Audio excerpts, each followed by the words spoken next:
So hoping to avoid a repeat of the Fannie Mae and Freddie Mac crisis, the Obama administration is considering charging the mortgage industry new fees, which would cover the cost of the government backing home loans, she tried to say. That may be a long-term solution. The huge problem in the immediate term, though, is the rising number of homeowners simply walking away from their underwater mortgages. Is this immoral or smart economic sense? And what are the legal and economic repercussions when you ditch your mortgage debt? Answers now from real estate attorney Shari Olefson with Fowler White Boggs and Mike Mination, who's president of Sanborn Mortgage. Ladies and gentlemen, good to see you. Mike, let me start with you. United States is pretty unique in most of the world in that we have, for the most part, non-recourse loans. That means if you don't pay your mortgage, they don't come after your other assets. You could have $100,000 in the bank, but the only thing the bank is going to seize is that home that you're not paying anymore. Right. Is that a bad idea? Does that make it too easy to walk away from your mortgage? Absolutely. I mean, what's going to continue to happen with the numbers that came out today on existing home sales, that's a shot across the bow that you're going to see with demand decreasing that much, values drop that much more.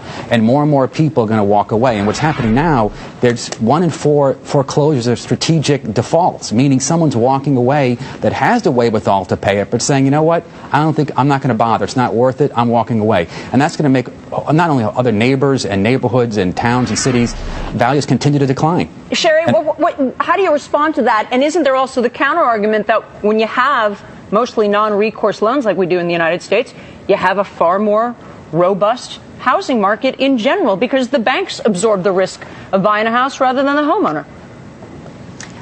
It looks like that on the surface, but obviously at the end of the day, we're paying for that because the banks will end up tightening credit and raising the cost to borrow for us.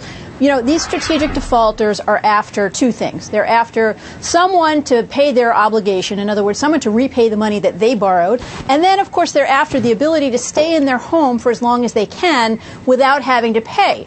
So there are a couple of ways we can attack that. Fannie Mae is doing a good job by requiring someone who strategically defaulted to wait longer before they can qualify for a new Fannie Mae mortgage again. But there are other things we can do. One of the things that I see all the time is people living in their homes and not paying the mortgage, and lawyers, unfortunately members of my profession, out there helping them do that and essentially taking advantage of a national crisis because they know that the court systems are already overburdened. How do you incentivize? So one thing that judges... How do you incentivize people, Shari, to not default and not go into foreclosure or disincentivize them from walking away and just putting the keys in the mail? Right, and that's going to be a series of actions. Some incentives could be providing programs to help people get their mortgage paid down sooner, or to provide incentives like possibly tax incentives for paying down your mortgage, or maybe even for owning your home free and clear.